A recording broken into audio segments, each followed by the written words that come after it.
Senhor presidente, senhoras e senhores deputados, a reforma política, senhor presidente, que está sendo votada no Congresso Nacional, me remete a analisar alguns aspectos da Operação Lava Jato. Primeiro, é preciso dizer que o Supremo Tribunal Federal já colhidos os votos da maioria dos ministros do Supremo, já entendeu que contribuição de pessoas jurídicas, contribuição de empresas, é inconstitucional. O ministro Gilmar Mendes, desde abril do ano passado, está sentado sobre um pedido de vistas. E mesmo já estando derrotado, caso o seu voto contrarie os argumentos expendidos pela Ordem dos Advogados do Brasil, argumentos já acolhidos pela maioria dos ministros, mesmo assim, não mudará o resultado. O entendimento da OAB se alicerça no princípio de que os grandes conglomerados econômicos, as grandes empresas, desequilibram o pleito, porque quase que aniquilam o indivíduo. E o processo eleitoral torna, ou deveria tornar, iguais, rigorosamente iguais, todos os eleitores, qualquer que seja a sua condição social. Eu me lembro que, por vezes, em debate, eu dizia, só existe um dia no Brasil em que todos são iguais. É no dia da eleição. Porque cada um só tem um voto. Não há nenhum cidadão que tenha dois. Mas a Ordem dos Advogados do Brasil, com argumentos os mais exaustivos e procedentes, demonstrou que a contribuição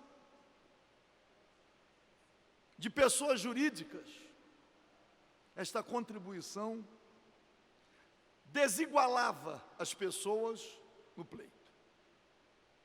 Mas somos forçados a reconhecer que a contribuição de pessoa jurídica, das grandes empreiteiras, dos grandes grupos econômicos, dos grandes bancos, que isto gerou uma promiscuidade. E não gerou uma promiscuidade exclusivamente em relação a candidatos ou partidos políticos que eventualmente estão no poder. Gerou uma promiscuidade. Isto é preciso que haja o reconhecimento sereno de que as normas em vigor precisam ser modificadas. Não é possível continuar mantendo algo que não só desequilibra o pleito, mas cria uma promiscuidade. E não apenas no poder executivo, nos demais poderes. Posso dizer, somente para efeito de exemplo, vamos admitir que no poder judiciário haja a contratação de grandes obras, com licitações adredemente preparadas. E depois,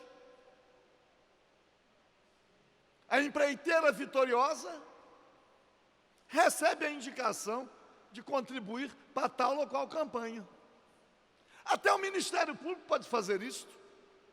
Então, o primeiro reconhecimento sereno é de que esse modelo está completamente falido, sem nenhum moralismo, mas reconhecer que está falido.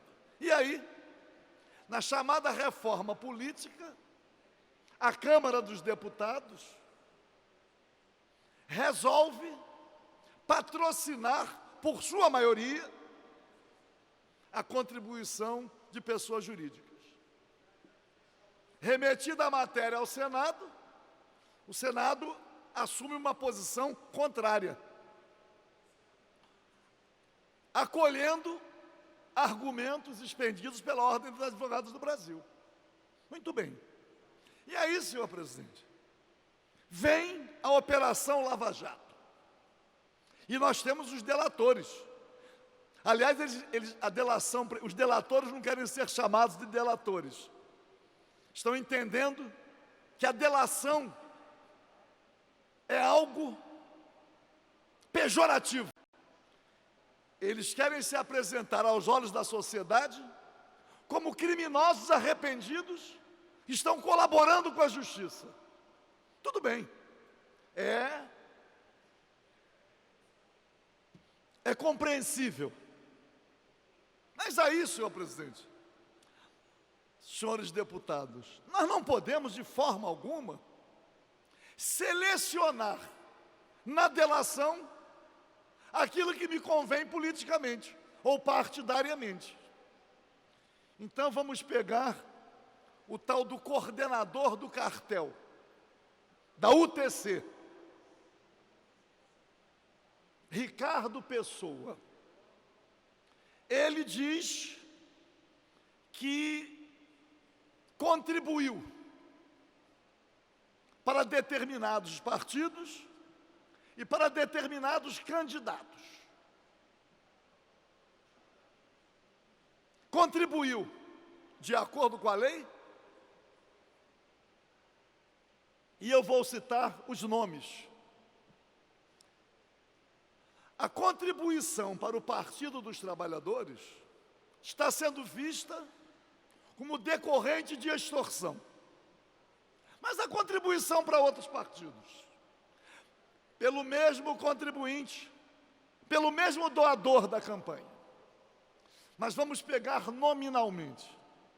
O senador Sérgio Guerra, já falecido, foi acusado de ter recebido 10 milhões para abafar uma CPI anterior relativa à Petrobras. Como ele faleceu, a Procuradoria da República resolveu propor o arquivamento. Mas ele recebeu aquele dinheiro só para ele? Quem é do partido dele que integrava aquela CPI? Que a CPI foi sepultada à época.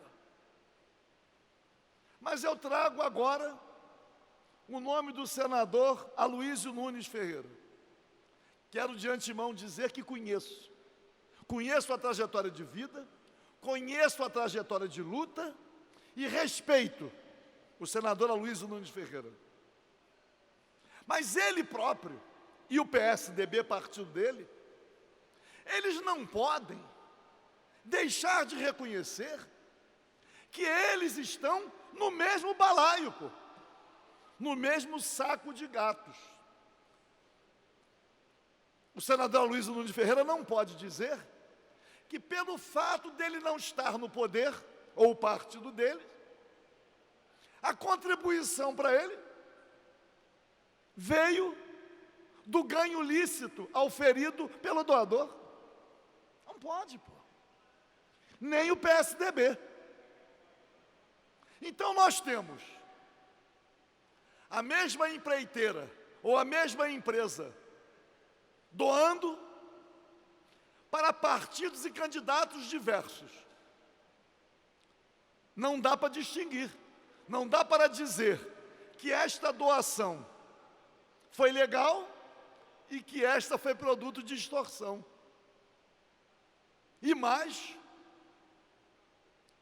o mesmo delator ainda diz que doou por fora, doou uma parcela na contribuição explícita de acordo com a lei e deu por fora. Como é que eu vou entender ou aceitar que esse delator fala a verdade em relação a alguns delatados e mente em relação a outro? Ou o depoimento todo, ou a delação toda é acolhida como verdadeira, cotejada com outras provas, ou não há saída. E aí, senhor presidente, sou obrigado a dizer que é compreensível a posição assumida pelo ex-presidente da República, Fernando Henrique Cardoso. Se transformou agora no grande conspirador. Aliás, escrevendo regularmente no jornal O Globo, pregando claramente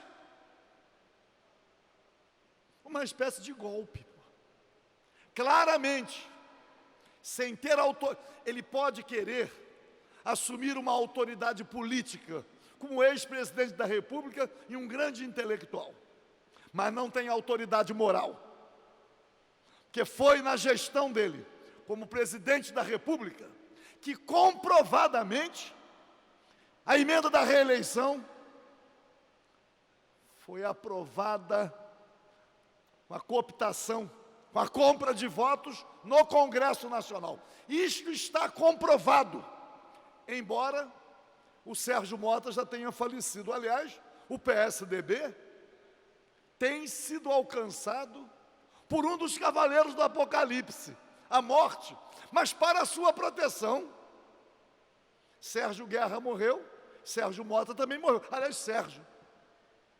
Aliás, não quero fazer referência a esse nome não, para não trazer aqui para o Rio de Janeiro. Mas então, senhor presidente, precisamos, e aí, primeiro, exigir o aprofundamento das investigações, não caça às bruxas, e defender a punição de todos aqueles que comprovadamente tenham cometido crimes. Mas o que nós não podemos, é deixar de reconhecer que esse modelo está falido, e ele tem que ser modificado, para que essa promiscuidade, esse desequilíbrio do pleito, a compra de mandatos, a influência do poder econômico, para que isto não permaneça ilegitimando as casas legislativas, permitindo que nas casas legislativas a composição se dê através do peso do poder econômico. Não falo nem da máquina administrativa, porque o partido ganha a eleição e usa a máquina. Eu digo o peso do poder econômico, o investimento feito por quem não tem interesse público, não está preocupado com o bem-estar social, quer simplesmente acumular, em detrimento do Estado democrático de direito. Muito obrigado, senhor presidente.